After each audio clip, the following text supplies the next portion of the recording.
Kami dari kelompok 3 telah mengidentifikasi bahaya yang ada di ruang kuliah HU209 beserta upaya yang dapat dilakukan untuk meminimalkan resiko dan mengendalikan masalah.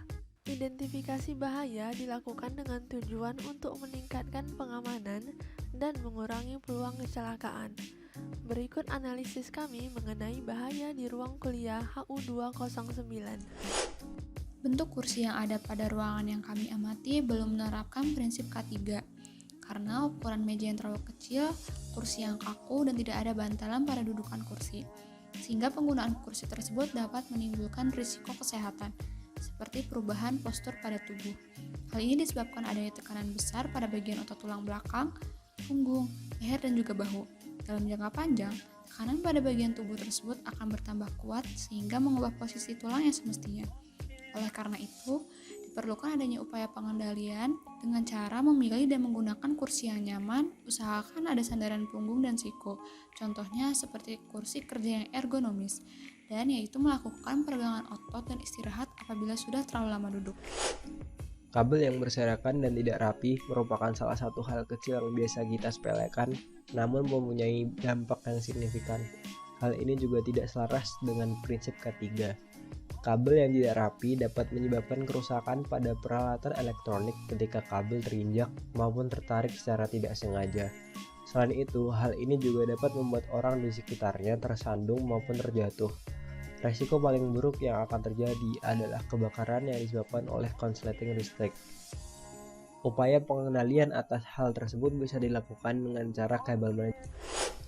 Kondisi udara di dalam ruangan yang kami amati memiliki bau yang tidak sedap sekaligus pengap. Hal tersebut dapat menyebabkan ketidaknyamanan, bahkan beberapa kemungkinan yang berdampak negatif bagi manusia dapat terjadi.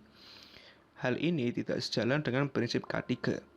Kemudian, apabila kondisi itu masih dibiarkan, maka terdapat berbagai hal yang tidak diinginkan, mulai dari kekurangan oksigen, meningkatkan kemungkinan penyakit sinus, dan meningkatkan kemungkinan dalam penyebaran virus juga bakteri. Upaya untuk mengendalikannya adalah dengan membuat sirkulasi udara yang cukup supaya udara tidak pengap. Contohnya yaitu dengan membuka ventilasi. Kemudian, ruangan dapat diberikan pengharum supaya tidak bau. Penyangga pada layar protektor yang terlihat tidak kokoh tentu belum menerapkan prinsip K3. Hal ini dapat membahayakan dosen maupun mahasiswa yang berada di bawahnya jika sewaktu-waktu layar tersebut jatuh karena penyangga yang tidak kokoh. Upaya untuk mengendalikan masalah tersebut bisa dilakukan dengan cara mengganti penyangga dengan bahan atau sesuatu yang lebih kokoh. Dalam mewujudkan K3, perlu beberapa aspek yang perlu diperhatikan, misalnya lingkungan kerja dan alat kerja.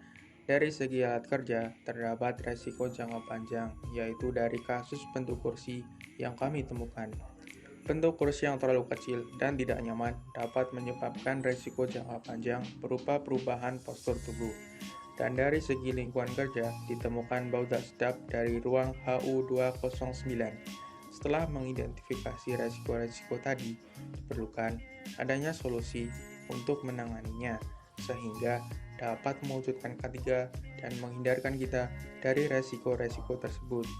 Demikian dari kelompok kami, semoga bermanfaat. Sampai jumpa.